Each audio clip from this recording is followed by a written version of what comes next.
choking on every word you left unspoken. Rebuild all that you've broken, and now you know.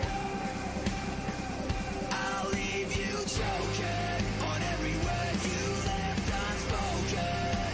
Rebuild all that you've broken, and now you know. Everyone will shape me, every scar will build my throne.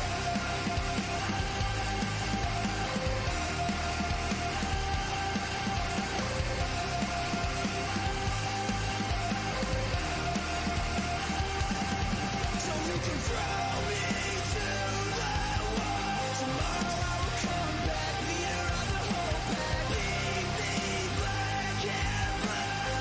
Everyone will shake me, every star will build my throne.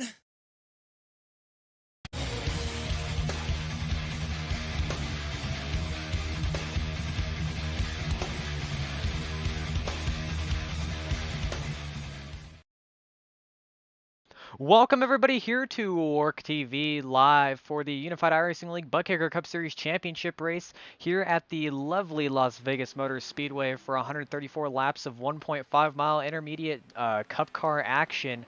I am joined here in the booth today by my fellow commentators Henry Clappert and Josh Patterson as we took over broadcasting this league's last two races starting last weekend, and here we are again tonight for what should be yet another exciting one because man, these guys put on a show last week, and man,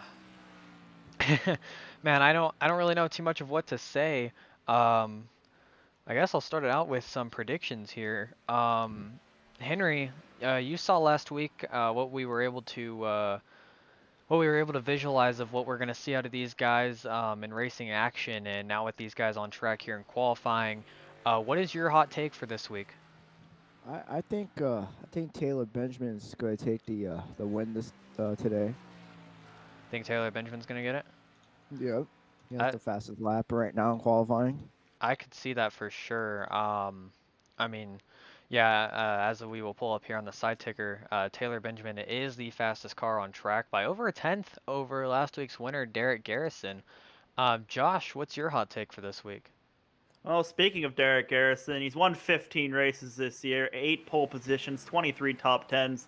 He's been hard to beat this year. I think he'll probably take it home again, as we saw last week here today at Las Vegas. He's already clinched the championship with 28 points over Taylor Benjamin. So I think he is definitely one to watch and is a for sure contender to take it home tonight. And Josh, while I have you here, I know you're kind of the guy here. We're gonna go over the point situation, and this one's gonna be on you, bud. So the 10 cars who are in the playoffs, um, in the lead and clinching the championship is Derek M. Garrison with a grand total of 2,403 points. He has a 28-point buffer over Taylor Butcher Benjamin. Following them in third is Bill Stringfellow, and he is only 2 points over Chris Schooler in fourth. Coming in fifth place at the moment is Alexander Hendry, only 12 points behind Schooler, and Steve Woodard only 9 points back of Alexander Hendry in sixth.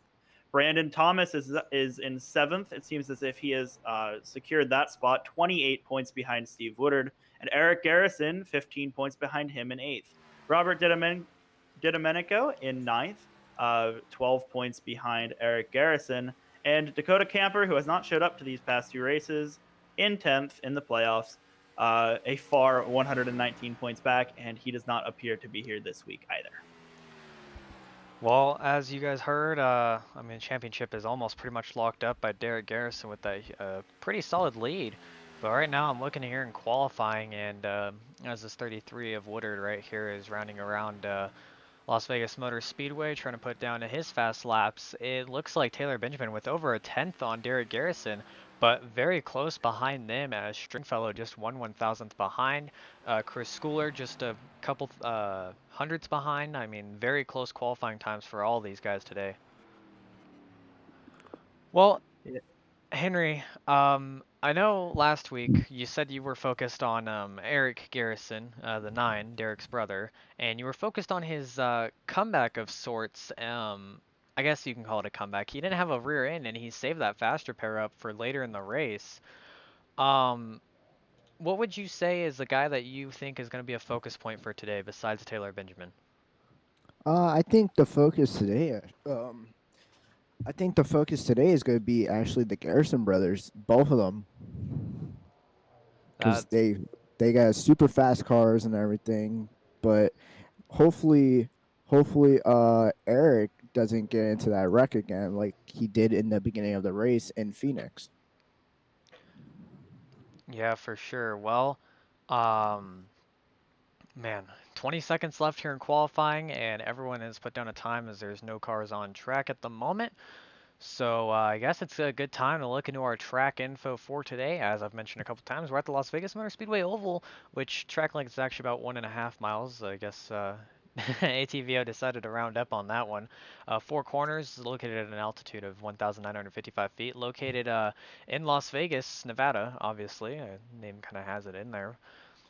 Weather for tonight, 65 degrees, 69-degree track temp, 5-mile-an-hour wind speeds, clear skies. It's just past 8 in the morning Eastern time, and 0% humidity. I believe it's 8 in the morning. It might be 8 Eastern time, like, I don't know how the game does at some time. But anyways, we're going to pull up the starting grid for today's race. Starting on the pole for today is going to be Taylor Benjamin in the 88. So he's outside the points leader, Derek M. Garrison. Then we're going to have Bill Stringfellow, Chris Schooler, and Justin Day rounding out the top 5. Starting in sixth place is going to be the 42 of Drew Ashley, followed by Steve Woodard in the 33, Joshua Sichterman in the 6, Eric Garrison in the 9, and John Greenslate rounding out your top 10 today. We got the 19 of Troy Ritter in 11th. We got the 3 car of Benjamin Thomas Brandon in Thomas. 12. Brandon Thomas, sorry. In 13th place we got Robert Domenico, and rounding up 14th place, the 46 of Matt Mackin. All right, that will round out the 14-car field for today as these drivers will begin to pace around Las Vegas for some championship racing. The final race of the season here for these guys, and Taylor Benjamin and Derek Garrison will lead us off into the green flag. Hopefully into the night sky. I'm not too sure if the sim time on ATVO is glitched or not, but race info for today, as I've mentioned, it's going to be 134 laps, which will be a total of 204 miles, and it's an average lap time of about 30 seconds around this track here. So, well, you guys know it just like me. We've all raced this track, whether it be in a cup car, truck, Xfinity car, whatever. We know that this track is definitely one of the more intriguing 1.5-mile tracks on any circuit, period, whether it be a league circuit, the official circuit, whatever you're doing on iRacing. Um, we know Vegas is definitely one of the more premier tracks, one of the tracks more people seem to favor. Do you think that the warmer temperatures are going to have a big effect today, guys? I think they'll certainly have an effect. Obviously, tire wear might be a pretty big factor today, but we will see as the pace car pulls into pit lane. Yeah, here we are for the final race, championship season. Green. Derek M. Garrison and Taylor Benjamin lead us to the green flag here at Las Vegas Motor Speedway for 134 laps around. As the field of 14 comes through into turn 1 and 2, Bill Stringfellow jump into the middle early on here as he's looking to make a case as they start to single file out, but back for about P4 and P5, they are side by side, Chris Schooler and Justin Day. They've all single filed out for a second as Derek M. Garrison goes to the top line. Doesn't seem like it'll work out just yet for him. I know that top line will come in later in the race. And Bill Stringfellow gets really loose, holds on to it. A great save by that 83 car, but he's going to lose at least one position from that. Yeah, and now I'm noticing, look at the 42 of Drew Ashley. We noticed he had some speed last week. Just unfortunately for him, was caught in a couple of incidents and was unable to recover from them and ended up retiring from the race early on. He's already up to P4 after Bill Stringfellow's mistake is going to drop him back to 5th. Derek M. Garrison, Taylor Butcher Benjamin side by side right now for the lead. The 8 had the advantage there coming into turn 3. They're still side by side. It looks like Benjamin will get the lap that time. This is a very good battle heating up for the lead. Yeah, and interestingly enough to me, the 8 is holding on very well on the outside, but part of me wonders what's this going to do for tire wear because, I mean, if the 8 can clear the 88, that's great, but right now, I mean, the 88's got the preferred line, I believe, and, I mean, in terms of tire wear, the 8 is pushing it a little bit harder, it seems, than the 88 is. Well, you got to remember, running side by side like that, somebody gets really loose in the background. But running side by side like that, it burns tires for both of them because neither of them are running the preferred line. So either way, this is burning both of their tires and giving a nice look for the 31 of Chris Schooler.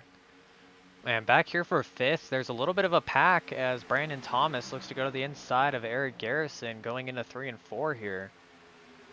Henry, you mentioned the Garrisons were guys you wanted to watch. Well, right now Derek is leading. At the moment, he's leading, and Eric is running 7th. You still think they're the 2 guys to watch tonight? Yeah, because remember, it's still early in the race. We only basically did 5 laps. Remember, we got 134 laps on this track, and it's going to get super slick. So, Well, back up front, Taylor Benjamin gets the apron oh, right there. Taylor Benjamin Very slides! oh loose. my! Oh, he gets tagged and by he Drew finished Ashley. it. It looks like they will both hold on to it. Benjamin goes from battling for the lead to outside of the top 10 in a matter of seconds. And It that looks will like not he be one he tapped the wants to wall. remember. It Uh, looks like he tapped the No. wall. No, he didn't get the wall. The 42 got him a little bit No. of left front to the right rear, and somehow the 42 does not seem to have damage on that at all. So I don't know if it was potentially a netcode contact that gave that damage to the right rear of Benjamin, but right now he's side by side with Stringfellow, who he saw side by side with him back on lap 1. To anyone who's not familiar with the iRacing terminology, netcode is something we like to call when the internet lags a little bit and contact is registered for one of the computers but not for the other, which could be the case in this where the 88 has damage. However, the 42 does not. Anyway, back up front, Derek Garrison still in the lead, pulling away from the 31 of Chris Schooler, but there is a pretty big gap back to the 42 of Drew Ashley. Just over 2 seconds, the gap from him to first. So the top 2 seeming to be pulling away. Yeah, it's interesting to me. I mean, the gap between Schooler and Garrison just 0.5 of a second, but back to Drew Ashley, that's 1.5 seconds. And Brandon Thomas, he had kind of I wouldn't say a bad qualifying run, but it definitely wasn't his best as we saw at Phoenix. He was able to drive really up towards the front. Well, now Thomas has gotten right to the back bumper of the 42 of Drew Ashley, and Thomas looks like he's preparing to make a move here and go on the attack. Yeah, last week we definitely saw that his short run prevailed. His short run speed was very quick, and it seems to be happening again as he almost clears Drew Ashley, but they're still side by side going down the backstretch. So we'll see if his tires fall off again like they did last week, or if he can hold on and save them tires for a long run. Yeah, and one thing I am noticing is these guys said they can go green flag from start to finish in this league last week at Phoenix, so unfortunately didn't see that. But that makes me wonder, as close as these guys are, how are they going to separate out if this does go green from start to finish? Because this could be a very intriguing and challenging race because, I mean, you see this battle for third right now. Thomas and Ashley, Justin Day's in the area, Eric Garrison is there. But look at the leaders. Chris Schooler's run down Derek Garrison. What is the tire strategy between these guys right now? I don't know. I think they're trying to save those tires until the end, but we know that we got the 8 and the 88 who were battling for the lead and they were killing their tires. So I'm wondering how's the 8's tires right now compared to the 31. Yeah, that is true. I mean, the 31 right now, we saw the way he got up to Garrison's rear end. He didn't seem like he wanted to make that move for the lead, though. And, I mean, looks like back here in third, we have a crazy battle still brewing as Ashley and Thomas, Justin Day, and Eric Garrison all going at it with Steve Woodard looking from beyond, really.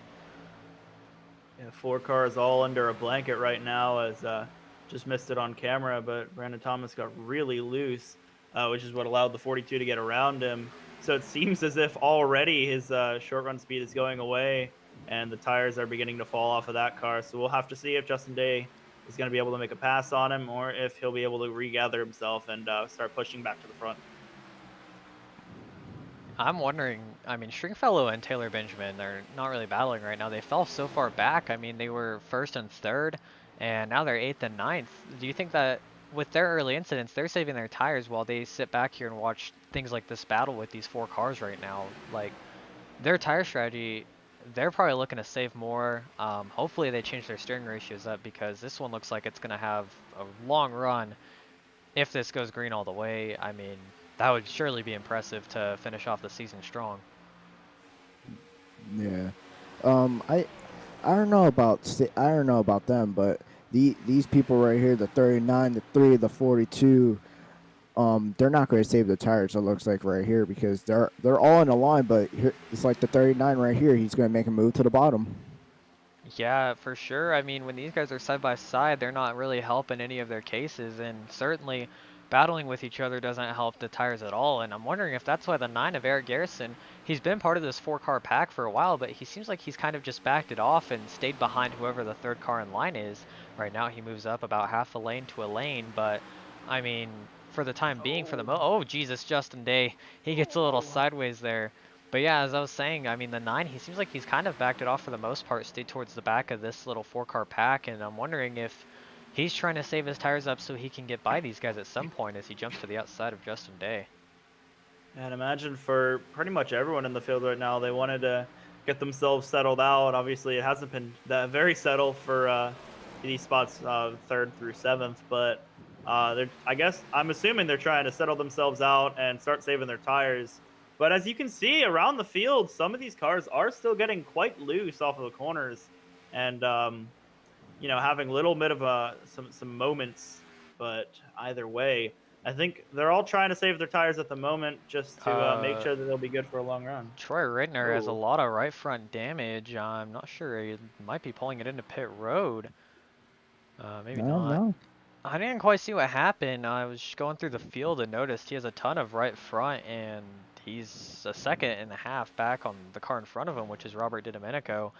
And I mean, he is 13 and a half seconds back on our leader, Derek Garrison, who, speaking of him, Chris Schooler is still right there lurking behind the 8, just waiting to make a move, really. Yeah, he's holding back. He's trying to save his tires a little bit. You could kind of tell. It's not little bit driving of a as deep. little bit of an update on Troy Rittner. He just got loose coming in through turn 2, tried to save it, but it shot his car straight into the outside wall. So that's where that damage came from. Hmm. Oh, a battle for the lead. Yeah, it looks like Schooler, he dove to the inside of Garrison there, trying to make something happen. Unfortunately, Garrison is able to power by on the outside, and Derek is looking for his 16th win this season, which would be a truly incredible feat. I mean, 15 in itself is an incredible feat, but 16. yeah. And obviously, you have to remember this league isn't normally, or this isn't like 36 races as NASCAR normally is. No, this league has only done 25 races at the moment. So he has won all but 10 races. So he has more. He has above a 50% win ratio, which is quite crazy. But yeah, so just Yeah, very very I was cool gonna to see him up say front. if you wanna get more precise with it, in 25 races with 15 wins, that's a 60% win percentage, which I mean, that's absolutely insane. That means like I don't know. That means that only 10 other races have seen different winners, and then you've got to think about the other multi-time winners this season as well, because well, sure, you may have had a 3-win season. In normal aspects of league racing, that's a pretty good season. But then you look at the guy who has more wins than you this season, and that guy's Derek M. Garrison with 15 wins, and you kind of got to feel bad because it almost suppresses those other multi-winners because it's like, yeah, I won multiple races, but I have a third of the wins that Garrison has. Yeah. In other news, we're seeing the 31 of Chris Schooler pretty much take the opposite lane of Garrison every single lap, which shows the multi-group nature of here at Las Vegas. And it's just interesting to see the track evolution to see which line will end up taking over here towards the end of the race and towards this the end of this green flag run. I believe right now, yeah, I like how you pointed that out because Garrison dives to the inside right there, and Schooler makes sure he puts himself at least half a lane above Garrison. But right here, Schooler, he likes to dive it to the inside in 3 and 4 while Garrison takes the top. And actually right here, they're going to probably be side by side off exit, and we might have a new leader depending on the run that Garrison gets here. Oh, never mind. Well, it was close, okay? But It was super close. yeah, running these different lines, I mean, this kind of brings it into me again. We've gone 23 laps on this green flag run. If these guys are saving tires, Garrison is burning his off a little bit harder because he's on that top side, whereas Schooler's rolling the bottom right now. So Schooler surely is helping himself a little bit more than Derek Kim Garrison is. I'm sure he doesn't want me to mention this, but Troy Rittner went down pit road, missed his box, hit the wall twice, and then took his fast repair. So he's back out 2 laps down, but still trucking through. Yeah, I think Troy's hoping for a couple of yellows today. He's had a rough one here.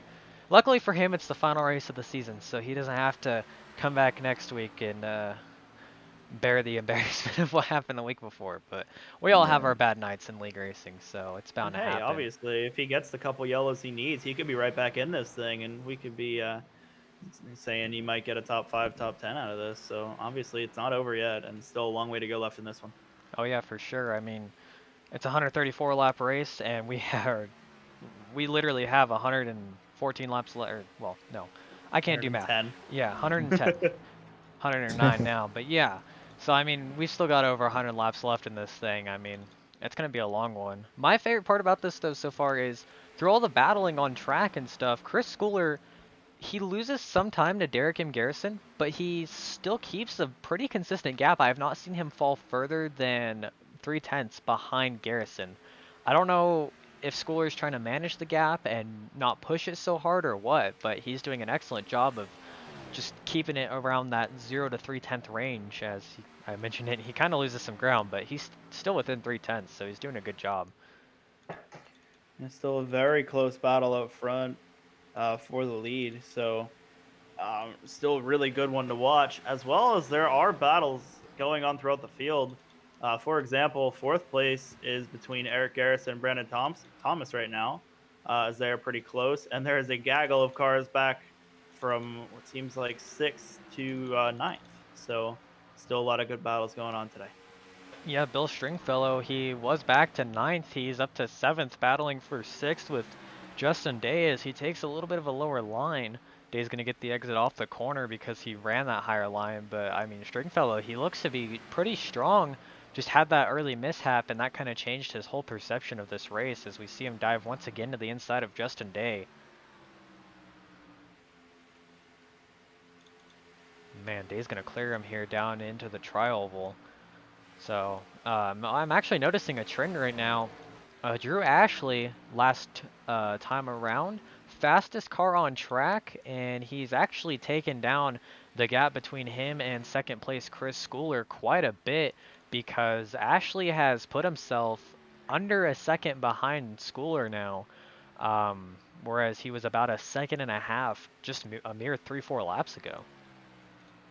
Yeah, that gap from him to first was about 2 seconds, 2.1 earlier in the race, but now it is down to 1.5 and under a second from Chris Schooler. So that 42 definitely reeling him down, and something we could have expected from seeing him last week. And considering how there hasn't been any yellows yet, I think the strategy has played into his favor. Yeah, as we've noticed, Chris Schooler, he has fallen off a couple tenths here. And as we mentioned, he is being reeled in by Drew Ashley. I wonder if Chris kind of burnt up his stuff trying to get to the inside of Garrison. Either that or he's trying to save his stuff up. But one way or another, Garrison is beginning to pull away with about 6.5 tenths separating him and that 31 at the moment. And Spoiler's just falling back. And, Yeah, but he. you got the 42 of Ashley catching Spoiler Ashley. Little by little, he's starting to reel it in a little bit. Yeah, and I've noticed Eric Garrison, he climbed his way to 4th, and he's got about a second and a half between him and Ashley, but he's actually quite quick right now as well as Bill Stringfellow's moved to 5th. Wait, what happened to Brandon Thomas? He hit the wall. He's got a little bit of damage on Yeah, I was that going to say, I machine. saw a little bit of that right side damage. He's fallen back to 9th, tagged the wall. Yeah, because he was battling for 4th with Eric Garrison. Oh, wow. Yeah, So he's got a lot on right side. To further review, he hit the wall pretty hard off of turn 2. It looks like his car just got tight, but he bounced back down the track and had an incredible save, keeping it out of the inside wall. So good on him for keeping the car straight and not bringing out the yellow flag. But unfortunately, it will drop him a couple positions. The battle for second place right now. Spooler and Ashley. Ashley's still reeling him in. Yeah, it's down to about 4/10 between these guys. And I was taking a look back here because for a moment here, the battle for P11 was actually the closest battle on track between Robert DiDomenico and John Greenslade. Is these guys, although being in the back, I mean, surely they're probably going to have some fun here soon because this 12 is really in DiDomenico somehow. He's not in his draft or anything, so he's just currently outperforming him. Oh my god. Wow. Battle for second right now. Spooler and Ashley. Yeah, Ashley to the inside of Schooler as Ashley, I mean, he gained about 4/10 in one lap to get to Schooler's inside in the first place, and he'll easily clear Schooler here as Drew Ashley, he loses a couple tenths to Garrison making that move, but if Ashley is as fast as he is he going to be able to run down Garrison? I don't know about that because by the time he catches Garrison, he's probably going to burn out his tires by then. Or even on that note, I mean, Actually, that's pretty loose. yeah, I mean, but even on that note, these guys are 35 laps into their stint. Since of fuel, how much fuel do these guys have in the cars? I mean, I'm pretty sure they can only go maybe like, I want to say maybe 70 20? laps. Oh, Ashley tags the wall. Oh. I don't know. It's like how you said, probably 70 laps, probably 65. Who knows? But when you race here, how much gas do you have left in the tank, Brayson?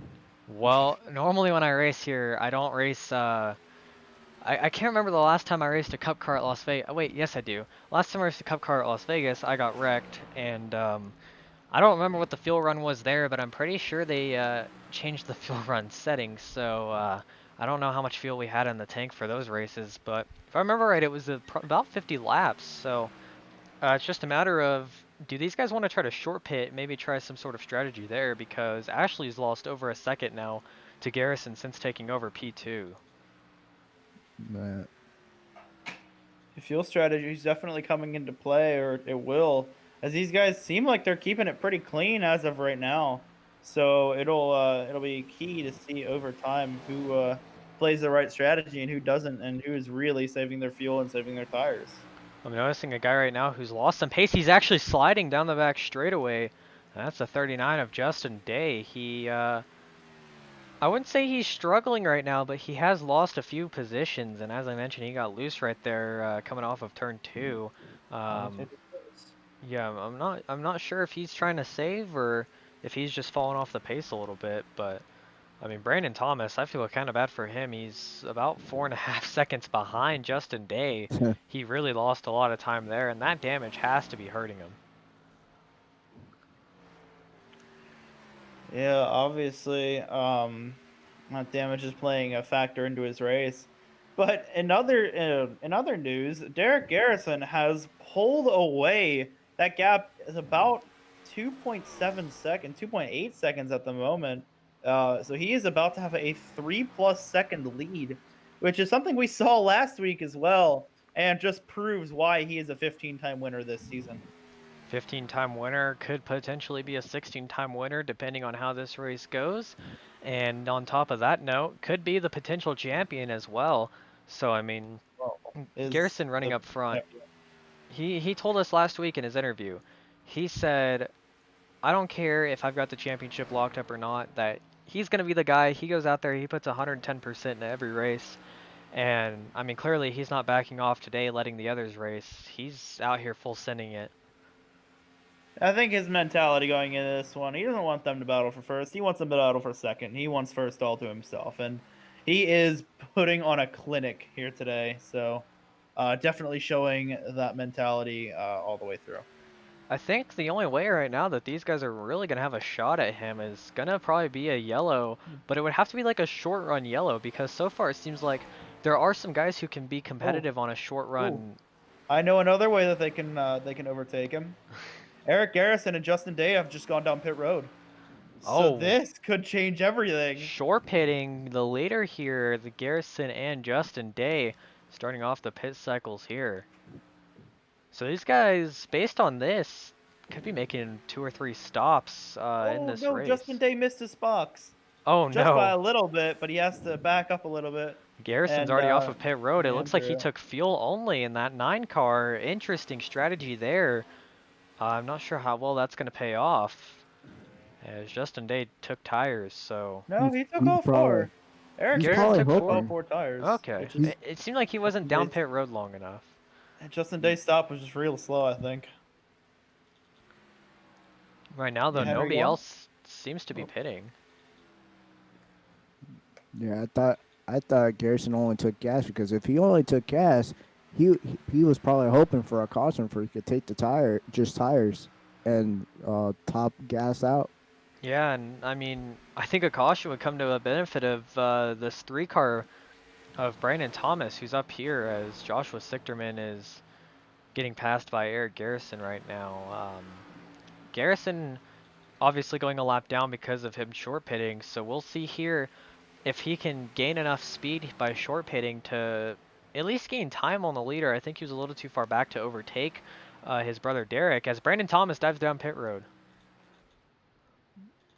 Yeah, another thing in this race, there's no real point to not taking tires here. These guys have 5 sets through these 134 laps, and being that they are just a little Oh, short of 1/3 into the the race, the eight of Garrison, he's coming down pit road. The leader has pulled down in pit road. Yeah, that's right behind a lap after Sichterman and Thomas. I'm not sure if anybody else is coming into pit road. Yep, Steve Woodard follows him in. We'll see if Domenico or Greenslate follows in our leader as well. Eric Garrison going into turn 1 now, so there's the benchmark for where these guys have to be and how far Garrison will go up the order after this stop. Drew Ashley, currently your leader, and he is coming down pit road as we say that, as is Chris Schooler. So Phil you got the top Stringfellow, 3. like last week, stays out long, and he will assume the lead here on lap 46. Man, this pit strategy, I am a pretty big fan of pit strategy. As much green flag racing for some people, the way they get separated out and stuff. Some people may find it a little bit boring, but oh, Ashley, he almost slides through his box. I like the pit strategy because you get to see, like we saw the 9. I mean, he pits earlier than everyone, and he's out here. He's got to unlap himself, of course, but still on a phenomenal job of.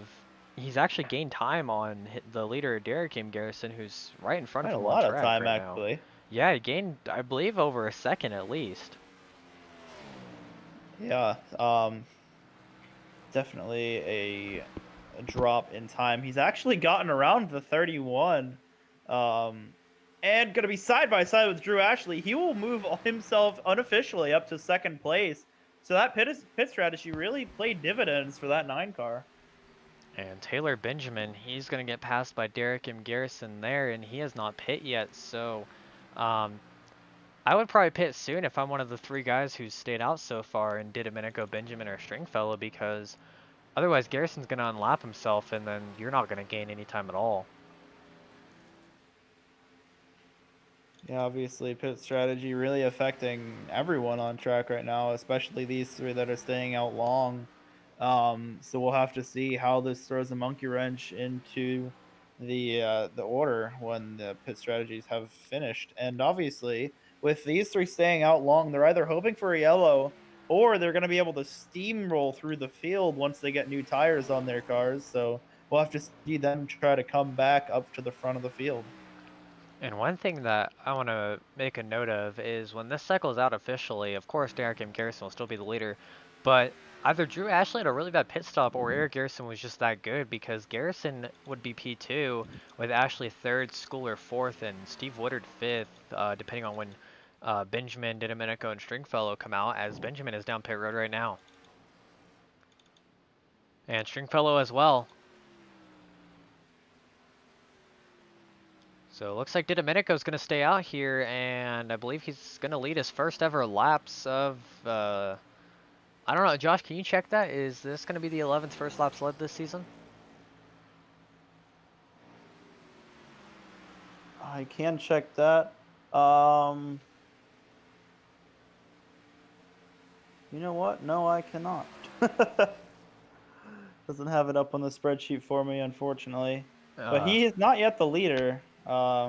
he should It lead this seems as time. if He's staying it out. So yeah, he yeah, will officially be the leader. However, Derek M. Garrison on way fresher tires, without a need to pit, is 13 seconds back and climbing. So He's catching him fast.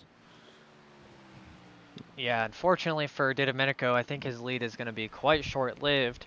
But I mean, to lead a couple laps, it's always a good little stat to have on your stat sheet. You know, as the season ends, you can look back and say, well, I did something, even though Derek M. Garrison was winning all the races. Yeah.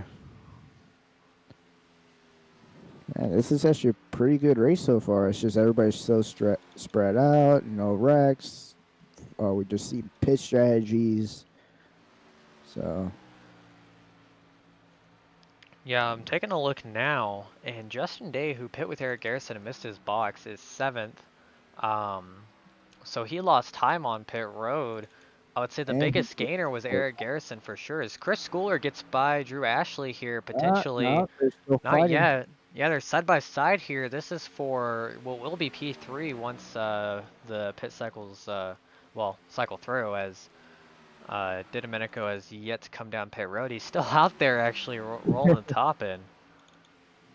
But yeah, Schooler's going to get by Ashley here for position. And now I'm just wondering, when is this 11 going to pit? How much longer can he stay out there?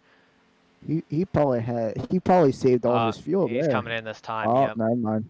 Honestly, though, a very solid strategy because I believe everyone else will still have to pit 2 extra times. Whereas Didomenico stretching this out till lap 53, he may only have to pit twice, and his second run he can take less fuel, which might shorten his stop depending on if he decides to take tires or not. So the 11 on an alternate strategy, I mean, he might be in for a big day if this somehow plays out in his favor. Yeah. Unfortunately for Didomenico at the time being, though, he does lose the lead to Derek M. Garrison. And right here for P2, we have a pretty close 3-car run here with Eric Garrison, Chris Schooler, and Drew Ashley. Yeah, we got the Harrison brothers actually first and second, and yeah. Yeah, and I'm noticing Eric Garrison, he only has 5-lap older tires than Schooler and Ashley, but you can see what 5 laps really does, making a pretty solid difference here. As it could also be the line Garrison is running at the moment, as you can see, he's about a lane above Chris Schooler and Drew Ashley. But I mean, Schooler is close to within a 10th right now, and I mean he's clearly got the fresher tires and potentially the better car right now. Yeah, this track is exactly like Atlanta a little bit. Like it's going to start eating up tires fast. Atlanta's definitely a more grindy track like that. It's the surface is older, so the tires will definitely go longer on this track. But we see here Chris Schooler on those newer tires, able to make a move around Eric Garrison, and he also got around Drew Ashley, which we didn't quite see. No, we did. Oh, we did. My Yeah. bad. I didn't. And Drew Ashley, actually, speaking of him, he's about to go to the inside of Eric Garrison here. As his short pit strategy, it worked for the short run. He might have to try it one more time, though, to try to gain any more ground because, yeah, those 5-lap older tires are really hurting him out right now. Yeah. I think they're going to come into pit around like probably lap 85. That's my prediction. That's the next time they're going to come into pit, probably lap 85. Well, we saw, I mean, these guys, we saw Didomenico, he was able to stretch his fuel 52 laps. So, I mean, that kind of makes you wonder, I mean, can everyone else go 52 laps? Was Didomenico saving? Like, what was going on there that caused him to go that long? So He was probably saving, to be honest with you, because he was in the back, not gonna lie, he was in the back, but he was pacing himself. yeah, Compared to all these other people, they're battling, they're fighting for positions and everything, they're killing the tires or basically wasting gas. But Domenico, he was just in the back, just basically having a good time, basically in the back, just waiting until everybody pits, and he basically did his strategy. I honestly Yeah. don't think that'll work because, I mean, if you divide this race into thirds, which I think most of these drivers are doing, you have to pit about once every 44 laps. So to go 52 laps seems almost pointless unless you're looking for a yellow. And obviously he didn't get it, so I don't think this strategy will work out for Domenico. Well, on that note, though, so he has a second stop.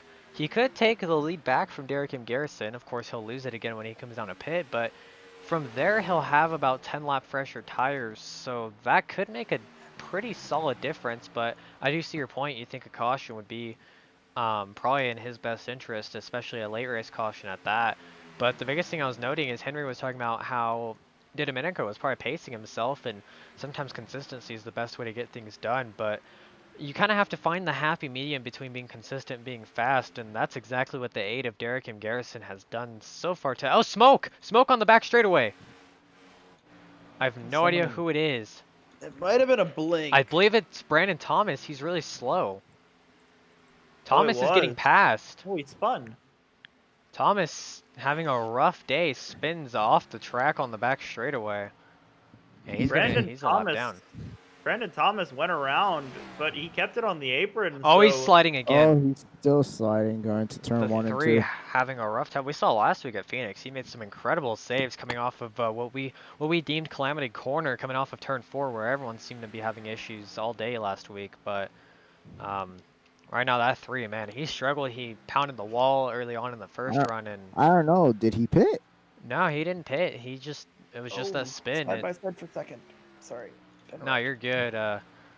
Looks like Drew Ashley, I mean, we've seen him on the longer run. He's definitely faster than that 31 of Schooler, as Ashley goes way up the hill in 1 and 2. Oh, another spin. Looks like that's also from Brandon Thomas as he's sort of limping down on the bottom there. But Drew Ashley does get around the outside of the 31. Oh, Thomas as tried Thomas to slow will it down on merge the back apron. onto the track, get loose again. And I think He's- it's probably in our best interest to turn he's the coming camera down. away from him. And, Yeah, he's let gonna him pull do it. his He's thing. gonna road. pull it down to pit road. So a rough Yeah, I day for think his Brandon tires are Thomas. dead. Yeah. He has the broadcast curse this week. Yeah, unfortunately, the good old commentators jinx. That'll probably do it for him, as Drew Ashley did officially complete the pass on Chris Schooler and all that mess. With Eric Garrison still 4th and Bill Stringfellow currently rounding out the top 5. Everyone a lap down from 10th to 14th, with 9th place Joshua Sichterman being the last guy on the lead lap as he takes a little slide of his own. Not one as severe as Brandon Thomas has taken so far, but that DeWalt 6, he probably doesn't want to take another slide like that because he's going to have to fight to be on the lead lap soon. No. Man, the 8 of Garrison has just pulled away. He is gone. He's what, 3? Yeah, 3.5 seconds. And Taylor Benjamin and Steve Woodard are pretty close together. They're coming around lap traffic right now, but that's about a 3/10 gap, and Woodard has actually gained on Benjamin the last couple laps, so wondering if that 33, he's got a slightly cleaner car, if he's going to catch Benjamin and get around him here. I've sort of been watching this one through my peripheral vision, and I've seen that Woodard was actually in front of both Benjamin and Stringfellow, but I think he might have made a mistake or gotten loose and dropped back both of those positions. So from inside the top 5 to P7 right now for the 33 car. Yeah, unfortunately there he loses a couple tenths on Benjamin, as Benjamin got the draft of the 12 a little bit, and that probably helped him pull away as he obviously lapped the 12, but for the time being, Benjamin will stay ahead of Steve Woodard. And up front right now, not really much of any battling otherwise besides Benjamin and Woodard, as Chris Schooler has lost a ton of time to Drew Ashley. In fact, he's a second back of Drew Ashley now. And man, if Schooler is going to be that quick on the short run, you've got to wonder if he's trying to think about how he can strategize himself to be the quickest at the most optimal point of the race. You know, there's something to note. Speaking of timing in the race, we have just reached halfway. So 67 laps have been completed around Las Vegas Motor Speedway. Now 68. So these guys are halfway through this race, and it'll be interesting to see what the next half will bring. Yep. Man, Garrison, I mean, I don't know. He has put on an absolute clinic today, and it's pretty phenomenal to me to see what he's been able to do so far. Um, man, I can't believe he has a nearly 4-second lead over Drew Ashley and Chris Schooler. And these guys, Yeah. they probably wanted to go green until close to the end, and then, you know, Yeah. maybe they can nab like a quick little green-white checkered 3-lap restart and make something happen then. Yeah. I don't know. I just don't want to jinx it, but I think I could call Mr. The 8 car 16 time right You better, now. you better hope you're not jinxing it because No, I don't know if he's pulling away like this, 4 seconds ahead of the whole field, talk about and he's making just this like one interesting. climbing. If we put the commentator's jinx on Garrison and he doesn't win his 16th race, I wonder how he would choke that 16. He'd have to get like a pit road penalty or something like that, or just spin or himself. I don't know, something, man. or a late caution. Who knows? Or a bad pit stop. Who knows? Yeah. I've noticed Chris Schooler. I don't know if Ashley made a mistake or what, but Schooler reeled in a few tenths right there last time by, on Drew Ashley, and they seem like they're pretty stabilized, if you will. Kind of at a stalemate right now. They're not really gaining time, but nobody's really losing any time either between these two. Yeah, an interesting thing for Chris Schooler is he's in a very tight battle for third in points between him and Bill Stringfellow. So he is currently 2 points ahead of or 2 points behind, excuse me, of the 83. So being that he is currently 2 positions ahead of the 83, I believe that they'll be tied on points if the race would end right now and they would finish in their positions. So if I were him, I'd almost want this thing to go green because he'd be able to have, a tie for third. I'm not too sure if he gets the tiebreaker or not, but it'd still be interesting to see nonetheless. Yeah, and I mean that, as you said, it depends on the point system as well. We're not too familiar with the Buttkicker Cup Series. As I said, we took them over starting last week, and hopefully in the future we can build a relationship with them, so we can be here with you guys every Saturday night. Um, but yeah, I mean Schooler, he is fighting for a higher points finishing position. So definitely for him running third and Stringfellow running fifth, that's got to be a good sign for him. But I'm sure he'd rather just get to second, take care of Drew Ashley, and hopefully he wouldn't have to worry about where he finishes and tiebreakers and all that stuff. He can just make sure he finishes at least 3 positions ahead and be done with it.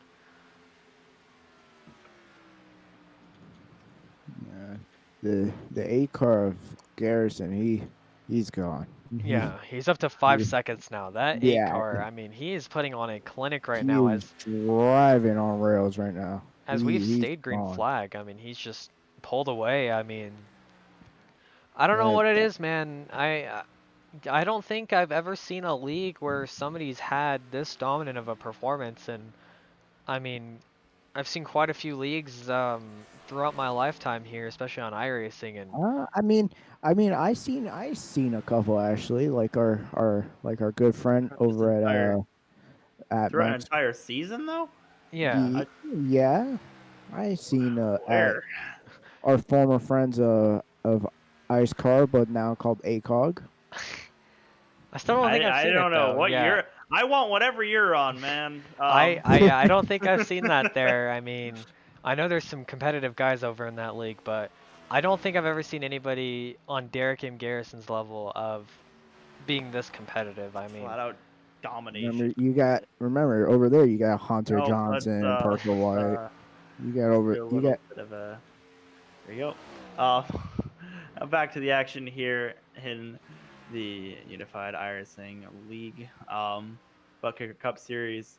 Obviously, they are on lap 77 here Nice at Las one, Vegas. Josh. Thank you very much. Yeah, how we have mentioned I would just do that. oh, a show for us here in the Work TV booth. But Drew Ashley just 0.5 seconds ahead of Chris Schooler at the moment. So there is really the closest battle on track. But everyone else has pretty much spread themselves out, gotten themselves situated, and just trying to see what they can do on the strategy front. As I think that this race will be played via mind games and strategy. So it'll be interesting to see what they do for their second stop here. The 11 just tagged the wall coming out of 1 and 2 as he was getting passed by Brandon Thomas and Tony Rittner. The only thing here is DiDomenico was a lap ahead of those guys, so I mean, there's a very interesting battle, I guess you could say, for still a top 10 finish here with DiDomenico obviously holding on, but Rittner and Thomas clearly faster. Granted, they are only actually looking at it. Thomas is only 10 laps younger on like tire wear than Robert DiDomenico is. So I mean, that's a huge difference there. And in fact, these guys are looking to unlap themselves on Chris Schooler and Drew Ashley because Thomas is pulled right to the rear bumper of Schooler, and Troy Rittner, excuse me, is following. Sorry to interrupt you, Brayson, but I think the 3 car took his faster pair there because he's making up spots right now. He did. Yeah, he did. Yeah. I noticed the Didn't really right side mention damage that, was but gone. yeah. Yeah. Yeah, if you aren't familiar with the with iRacing or with, well, the Buttkicker Faster Cup pair Series, system. yeah, you get one fast repair, which pretty much just resets your car back to a brand new, clean car, as if you had never driven it off the lot. So these guys really using those to their advantages. So I mean, good on their part for sure. As I've just learned, I took a look at the Dan Lisa and I took a look at the YouTube live chat right here. So Chris Schooler, if he finishes third, he would tie with the 83 of Bill Stringfellow. However, the tiebreaker for sure would be won by Chris Schooler because he has 2 wins on the season, whereas Bill Stringfellow does not. Yeah, Bill Stringfellow still without a win this year. But it seems as if Chris Schooler is more of a guy to when he shows up big with 2 wins, but only a mere 6 top 5s. Whereas Bill Stringfellow, not a single win on the season, but 10 top 5s. So Stringfellow seems to be a much more consistent driver. But either way, they are both still very close on points and proven themselves as very good drivers.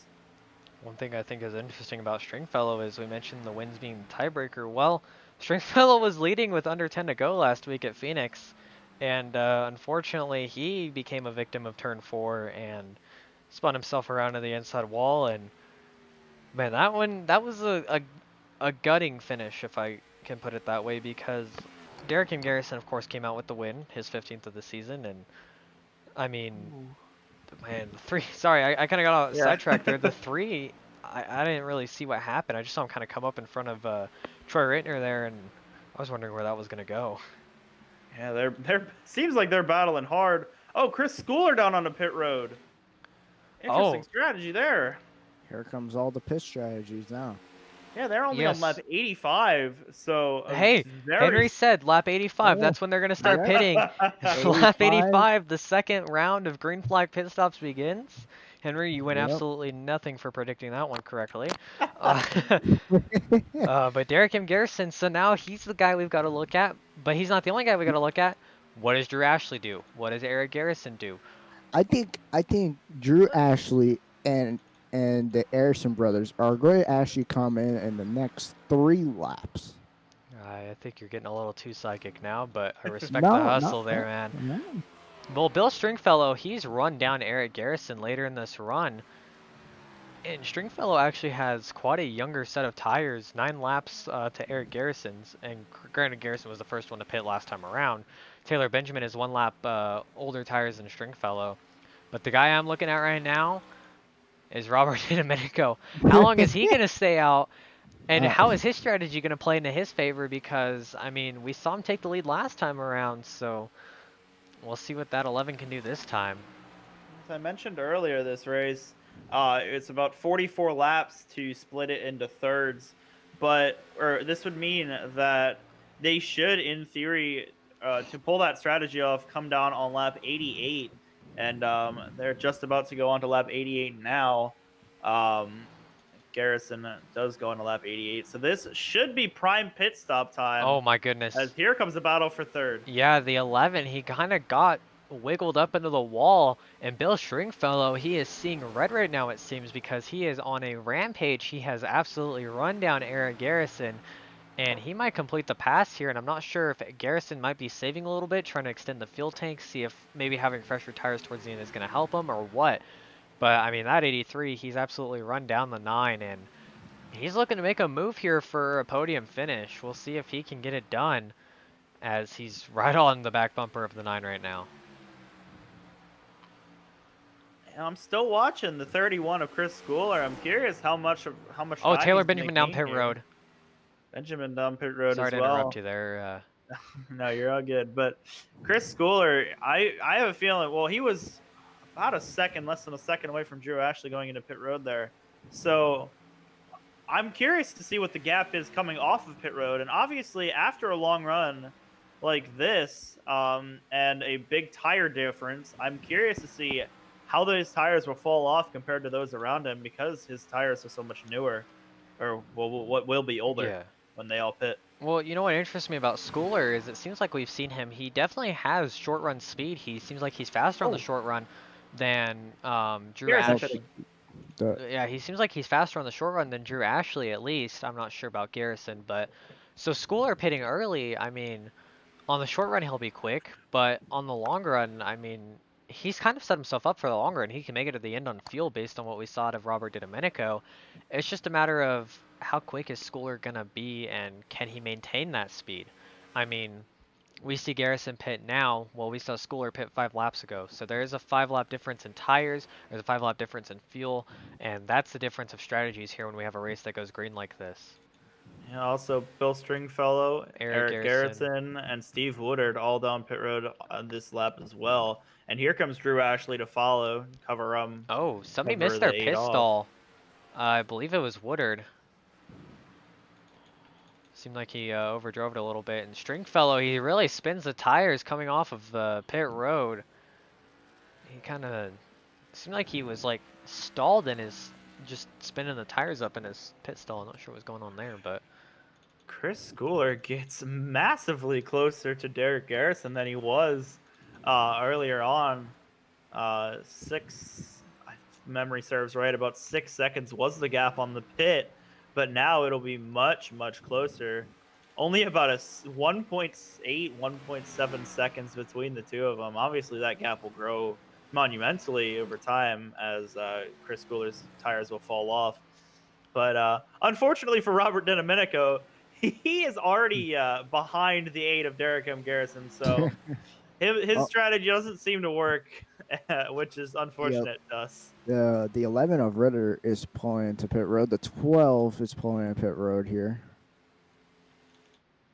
yeah, Brandon Thomas, he's back on the lead lap, but unfortunately he is 29 laps into his fuel run here, so he's gonna have to pit one more time, and that'll put him a couple laps down. In fact, he's probably gonna go a lap down here because, well, the leader, Derek M. Garrison, is right Garrison. behind him.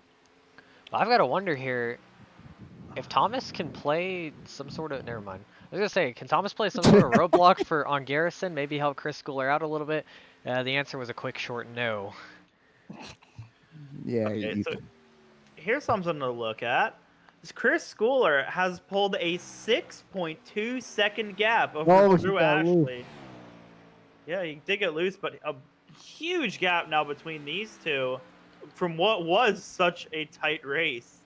So we'll see if Drew Ashley is going to be able to reel him back in towards the end of this one. the Well, if lights I- have to come on the track. We probably will go through this through the night. Thank you for the insight. Yeah, I think it's time, guys, for a mid-race update. Normally we do these under yellow, but we've had no Hasn't yellows been so any far. yellows. Yeah, 40 laps Yeah, left in no this yellows. one. No yellows, and we've somehow had 7 lead changes. I'm pretty sure all of them have been done under green flag pit stops, but with 40 laps left in this one, oh, Drew Ashley's going to tag the wall Wow. right behind Robert DiDomenico as he's going to dive to his inside right here. And that is for position, as much as it doesn't look like it. Due to the speed difference. You know what, Um, guys? We Drew haven't had a actually has caution taken third. yet. And I'm looking at this 11 who's staying out here on these tires. I think we should do a green flag Henry cam. Oh man. Yeah, you know it.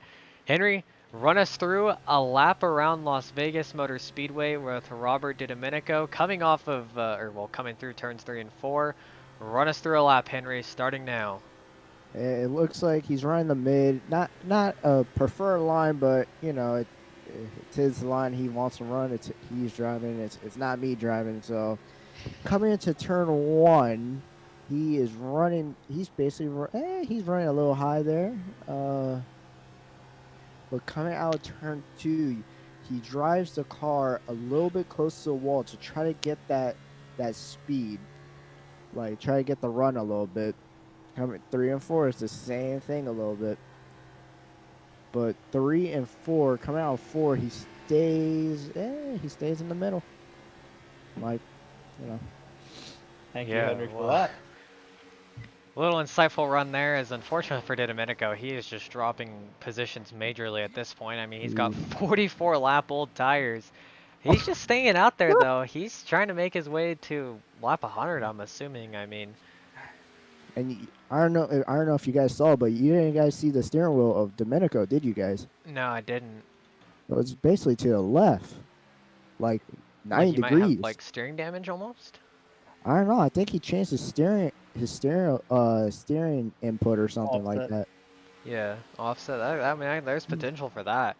Fortunately for DiDomenico at the moment, he's got a 7.5-second gap to Justin Day, who's actually in a little bit of a battle right now with Steve Woodard in the 33. Day not a playoff driver, or excuse me, a chase driver, but Steve Woodard is. So Woodard obviously, he may not have a shot at the championship, but he may definitely have a shot to get a better points finishing position. So every position is going to matter for him, and we'll see if he can attack Justin Day here. He kind of stalled his run out there about midway down the back straightaway.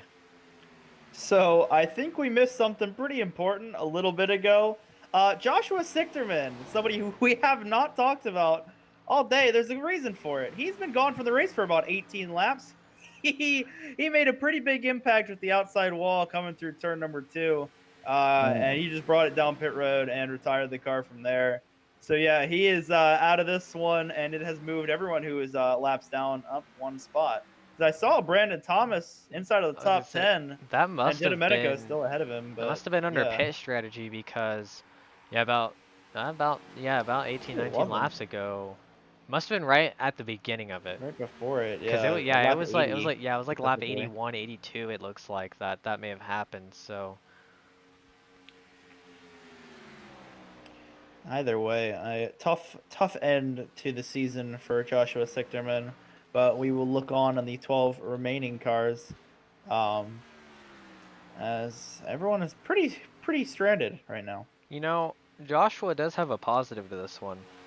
He did not finish last. That's how it goes to Matt Mackin, who was making his Buttkicker Cup Series debut in terms of the Work TV broadcasted races. I know we've only done one before this, but He's only done 5 starts previous to this one. yeah, so. Matt Mackin's debut did not go as planned. He didn't even take to the grid, so at least Joshua Sichterman didn't have that issue going for him. Yeah. It's the big not last trophy is always a good one, but yeah. The only battle on the track right now is really for 7th place between Actually, Justin Day and Steve I'm Woodard. taking a look at P3. Eric Garrison just that last lap alone closed 2 laps down on Drew Ashley, and yeah, Eric Garrison is actually gaining on Drew Ashley here. And Drew Ashley is gaining on Chris Schooler, only 3 seconds between those two. As we saw, as they initially got out of pit road, the gap was about 6. So definitely closing in on each other, and it looks like the battle for 2nd through 4th is very much heating up. Yeah, I'm intrigued here to see Garrison. He lost about a 10th there that last time around, but I'm interested to see if he can put himself into a podium position, because right now we have a little bit different top 3 than what we saw last week. So I mean, could always be fun to interview different people. Of course, Derek M. Garrison, I'll probably end up interviewing him again because he has led pretty much every green. Well, every lap that wasn't part of the pit cycling process. He's led pretty much all that, and I mean, Fantasy led today. I want to say he's probably led You can probably check. about 95. I can check. Driver focus. Yeah, I know. I will. I was waiting on that. I wasn't gonna use that, but yeah, look at that driver focus. Really tells us the laps led, Josh. Let me focus on Thank reading you. the ATVO thing here, bud. Looks like Garrison so far coming around this time by, he has led 95 laps. If ATVO Wow. is not lying to me. So I mean, yeah, pretty much the only laps he hasn't led are the ones that, well, Domenico. this guy led Domenico. right here. Yeah, he was out there for about 10 laps longer than everyone else last time Wait, around. hold on. So Sorry to interrupt you. Is he still on like? no, He has he not. pit Oh no, about he 4 laps did ago. pit. He pit about 4 laps Oh, ago. okay. Okay, good. I was gonna say like, man, 60 lap old tires. Unfortunately for Domenico though, he is 2 laps down, but the positive side of things is he's on the same lap as John Greenslate, who's behind him, so he probably won't get passed by A him. little contact. But another Sadly. negative is that Brandon Thomas is on the same lap as Domenico with the same amount of time on his tires. And Thomas is running about a second and a half faster than Domenico per lap. So Wow. actually that last time by was about 8 tenths because Thomas got loose. But actually looking last time around, Chris Schooler, Oh, he's there. yeah, Chris Schooler and Sorry. Drew Ashley are in the midst of a battle for P2, and Eric Garrison, he dropped some time to Ashley, so Ashley looks like he's turned on the Jets at the moment here to try to nab P2, as He he should does. clear, yeah, he's going to clear Schooler this time by. Schooler pushes tight off exit of 2, and that almost contact with the wall probably scared him a little bit, had to back out of the gas, and he's going to lose a couple tenths pretty much immediately here. And that doesn't help things though for trying to catch the leader, Derek M. Garrison, because he has an 8.8 second lead. Eric Garrison approaching the back bumper of Chris Schooler, and I'm assuming he'll catch up in a couple laps here, considering the pace of Chris Schooler's tires has Yes. absolutely fallen off. It's almost a waiting game to see how far he falls back, to But see if he can hold on to P3, or maybe he'll fall back all the way behind Bill Stringfellow, which is obviously his championship rival. So he needs to hold on to the position he's in to keep that championship, or to gain a championship spot. yeah, right now Garrison, the 8 of Garrison right now, he has a little battle with Riller, but still, Riller's a lap car, but he's trying to get his lap back here. Yeah, and one thing I was going to comment on looking back at Chris Schooler is short pitting a mistake? I mean, that 31. Probably. I mean, we saw him short pit about 6 laps before anybody else pit, and I mean, he's got to hang on to P3 here. He cannot let Eric Garrison get by him because then Schooler loses that points position to Bill Stringfellow, and that is the closest battle on track in terms of points. So I mean, that 31, he's really gonna need to hold on here.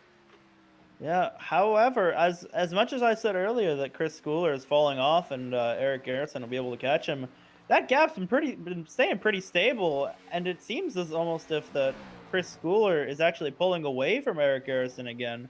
However, Bill Stringfellow is catching up to the two of them, so it Oh, seems as Stringfellow if actually those gets three loose are right gonna. there. Yeah, it seems like they're going to be a good battle for third through fifth coming up shortly, or at least more towards the end of this race. But it's definitely going to be something to watch out for. For sure. And I took a look back for a moment. Steve Woodard was about a tenth back on Justin Day. I took a look and Woodard lost 3 tenths. So I'm not too sure what happened, but these two have pretty much been.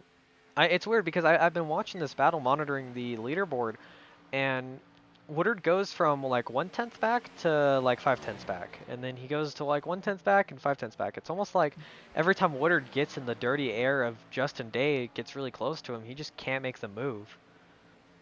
Yeah, speaking of watching the leaderboard, Derek M. Garrison has about a 10-second gap to Drew Ashley at this point. Wow. So Spare Drew Absolute Ashley some domination. embarrassment. It's 9.7 seconds at the moment. Give it another lap or so, and it'll It'll be probably be up 10 to in a 10 minute. seconds. Yeah. Just Yeah.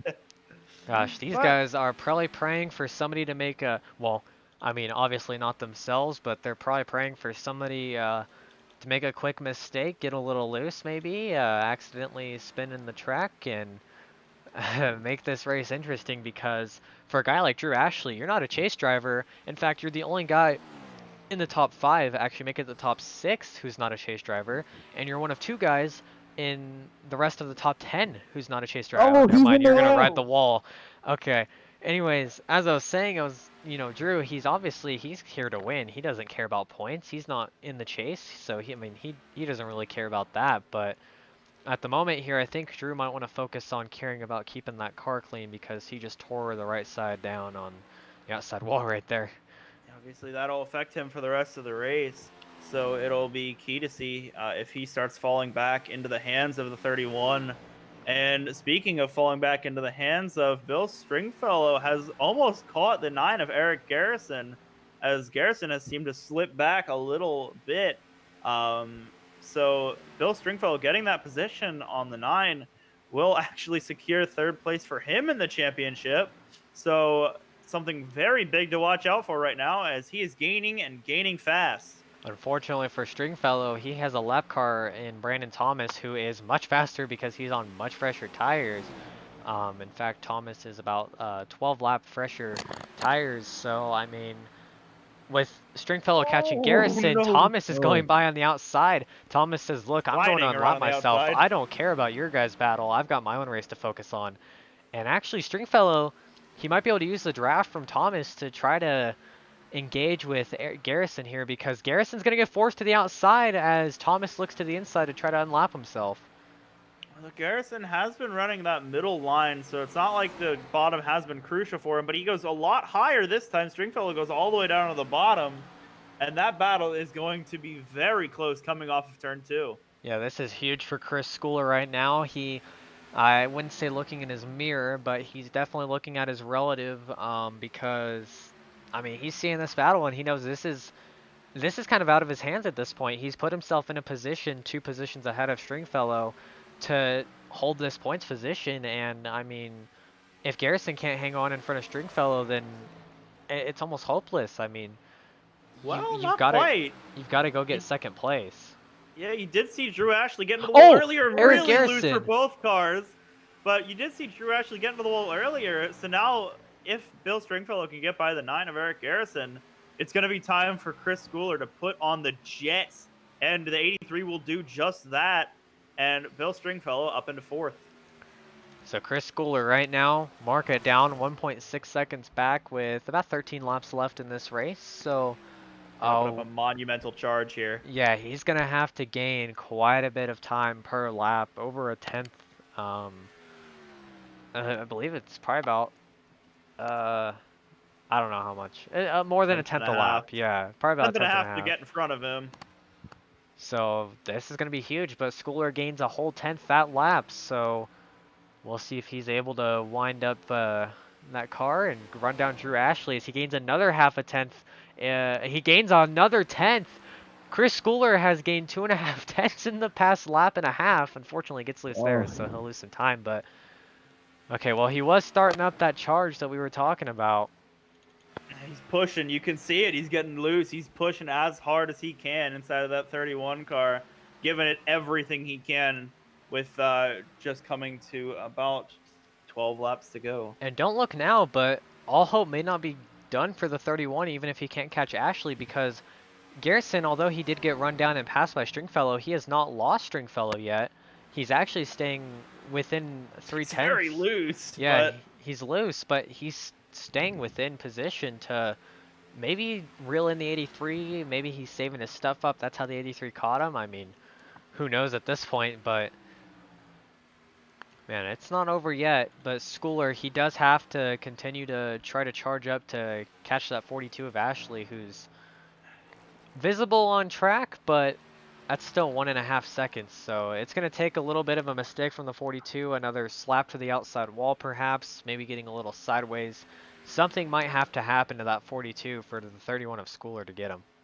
I think Schooler is gaining a little bit of time, He so is, yeah. he's definitely catching. It's just probably not going to be enough if it stays at the same rate that it is. So he's going to have to push even harder than he is right now, which I'm not too sure is possible, but we'll see what he can do here in the closing laps. Man, I see Schooler, he's trying different lines. He's running almost up to the wall. He's got his left side tires right on that seam towards the top groove of the racetrack here. Is he's trying everything he can to run down Drew Ashley, who's also kind of running a little bit higher through the corner, more towards the middle to high lane. So, I mean, Schooler, he's really trying to do all he can. He's changing his line. He's searching the track. He's trying to find everything he can to get to the 42.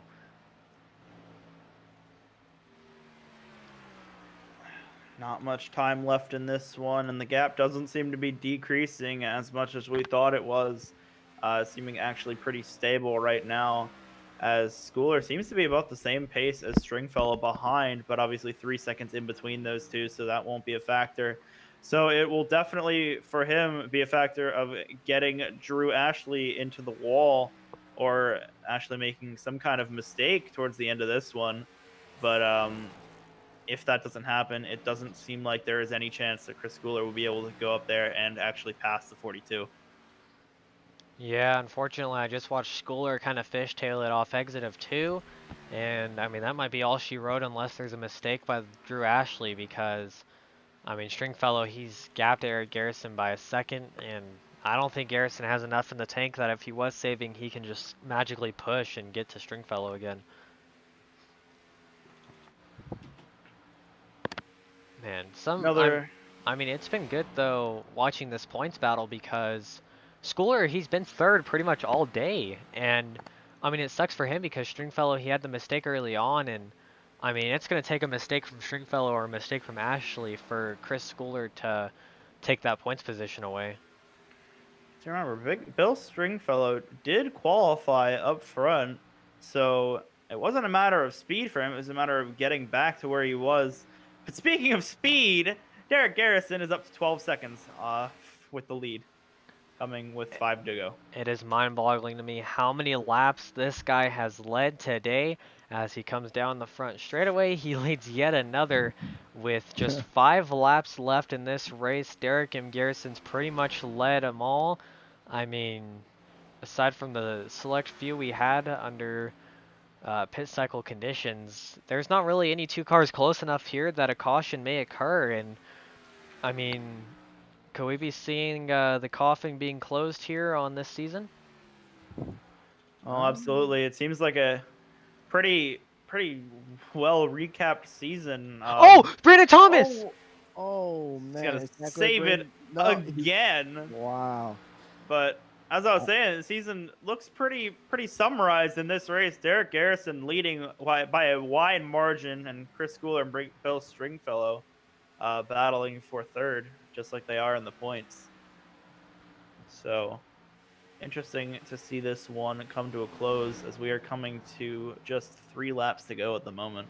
I have a weird feeling Chris Schooler's heart dropped when he saw Brandon Thomas save that because, like I said, Schooler's been faster on the short runs, and the field getting bunched up together would probably be the only way for him to gap Stringfellow because there's nobody else close enough to, you know, put something between them. I mean, all Schooler needed was 1 car between him and Stringfellow. Unfortunately, there's nobody between them, and I mean, he's worked hard all day to stay top 3, put himself in a podium position, put himself in position to, you know, gain enough points on him, but unfortunately, it just looks like it's going to come up short. Yeah, it seems like just a little too late, but the more, just intense thing about this is if they finish where they will or where they are with 2 laps to go, that seems very likely, but it's only going to be a 1-point gap for third. So just 1 position at any of the other tracks could have gotten Chris Schooler up to third place in the points, up to that podium points position.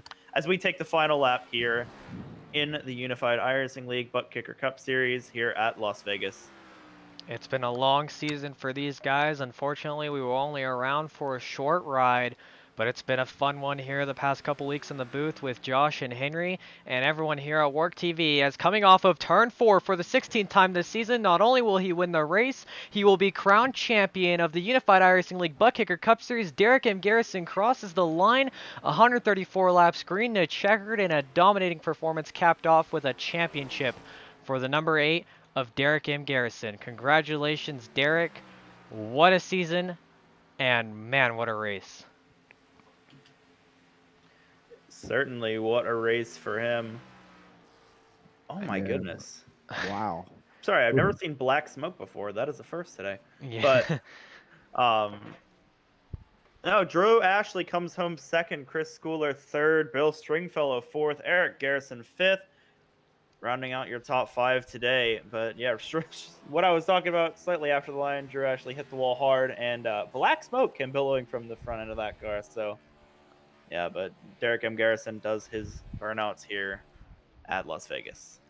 Well, folks, don't go anywhere here on Work TV because we will be right back following this commercial break. The field is rolling on the back straightaway. Get ready. This is going to be tight.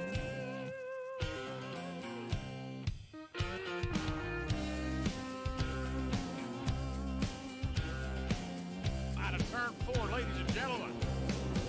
The All-American 400 is underway. Gotta be careful. The bumps here can get you every time. Entering the corner, exiting the corner.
Welcome everybody back here to Work TV Live for post-race interviews.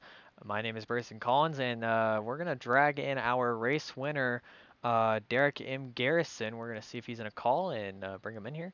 Derek, you're in the Work TV booth. You got a copy, bud? Yes, I do. Well, congratulations, Derek. Your 16th win of the season. We had you here last week in the broadcast booth. This one a little bit more of a dominating win as you lead 120 laps and cap it off with a championship. How does it feel, man? It's awesome. I'm pumped. Feels really good, man. I know it's kind of boring on the broadcast, but we put the cherry on the top tonight with that pretty good gap to second there. So yeah, it feels good. Yeah, I mean, I believe it was like a 13 and a half second gap there at the end. Absolutely crazy stuff. I mean, as that run went on, the further and further you went. I mean, how did you manage to keep such a consistent pace to hold your tires together and pull away at the same time? Yeah, I just run every lap like it was a qualifying lap. To be honest with you, squeezing everything I can out of this car, man. We had a great season. All season was great, but I want to get everything I can get out of it tonight. Just it's pretty awesome. Well, Derek, fortunately for you, we have a very special person who would like to talk to you. That would be part of the league ownership here, Alexander Hendry. Alex, you're in the Work TV booth. Go ahead, man. A green light checker. What? The last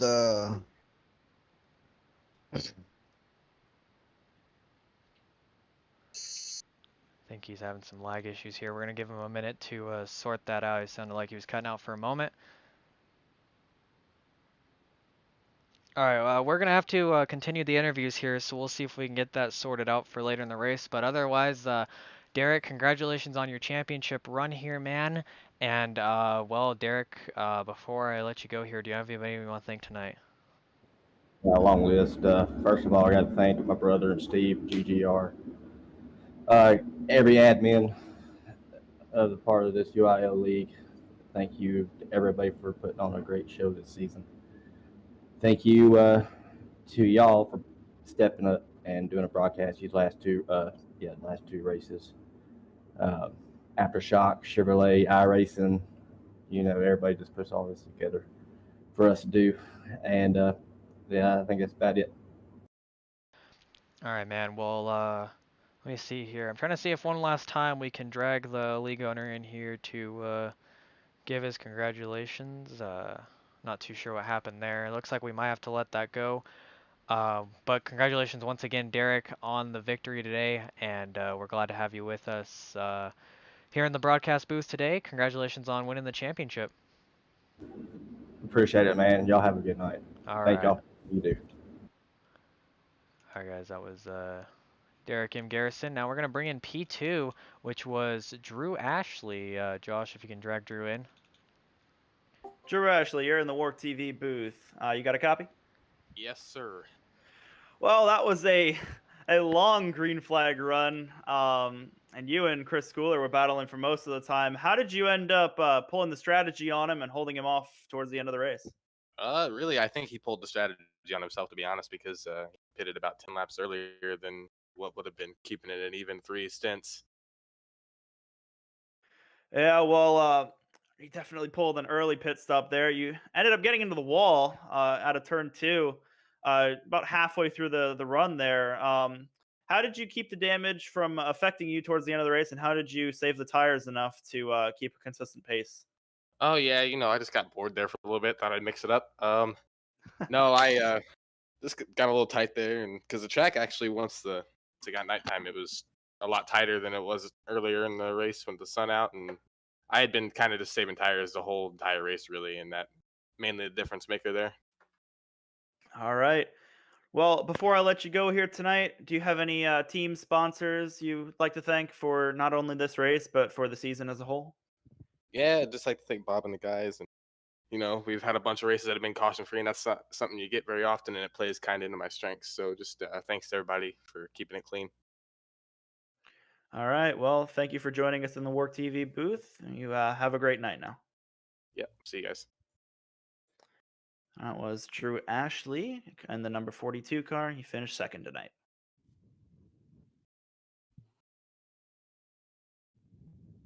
All right, and Henry, you get the privilege of interviewing Chris Schooler if we can find him in a voice chat. There he is. Hey, Chris Spuller, this is Henry. You got a copy? Yeah, I got you. What a good finish. Let me ask you, what was that strategy you took coming 6 laps before everybody else? Tell me about that strategy you did. Well, I knew I'd be good on gas, and I was hoping I'd gain a few seconds on second place and try to catch the leader, but I just couldn't keep my tires underneath me through that run. Let me ask you another question. What do you think about your car? Was it a short run speed, long run speed? Like, tell me something about that. Well, at the Like- beginning of the race, it was kind of a long run car, but then as the sun went down, it definitely was a short run car. Yeah. All right. Before we let you go, do you want to thank anybody? I'd like to thank Buttkicker for coming on this season, and I'd like to thank you guys for broadcasting the last 2 races for us. All right. Thank you. Yep. All right, guys. Well, that was P3 tonight, which was Chris Schooler in the 31, and well, fortunately, it looks like, well, I guess, fortunately and unfortunately, there's no more racing action here as the season of the Unified iRacing League Buttkicker Cup Series has concluded. and they will hopefully be back here on Work TV. We're working out a deal with them, but at the moment, this is their last race as they look to schedule things out, and hopefully we'll see you guys around on Work TV. We appreciate you guys bringing us on to broadcast for you, and we had a fun last couple races there. Really enjoyed working with you guys, and hopefully there's more fun to be had. However, if you're a fan of Work TV and you liked what you saw tonight, well, don't worry, that's not the end of it, because this Monday night, temporarily, tentatively, I should say, scheduled, is the Highlane ARCA Series at the Charlotte Motor Speedway Roval. I should be on board to broadcast that one. We're not too positive, but like I said, should be on board to broadcast that one, as well as we're also supposed to be involved Tuesday night. The Warwick Maconi Setup Shop Dirt Late Model Tour heads to Knoxville. That'll be at about 7 p.m. Eastern Time. And then Thursday, the playoffs open for the JP Designs Truck Series, also of Warwick, as they go to Lime Rock same time. And then that Sunday after, we will have the Warwick Keystone Corner GT3 Challenge opening up their season here right on Work TV. So if you like what you saw tonight, feel free to tune in for the rest of the week, as we have plenty of racing action from plenty of different leagues and plenty of different racing disciplines. We thank the Buttkicker Cup Series for bringing us on today, and we thank everyone for tuning in. And well, I guess this is the last time for a moment that we will say this for the Buttkicker Cup Series. But Work TV is going to sign off for the night. Josh, Henry, do you guys have any closing words? Nah, I just want to say that was actually a good race. I love doing this. Hopefully they bring us back when they schedule everything out. It was really fun these last 2 weeks. I guess I only got one thing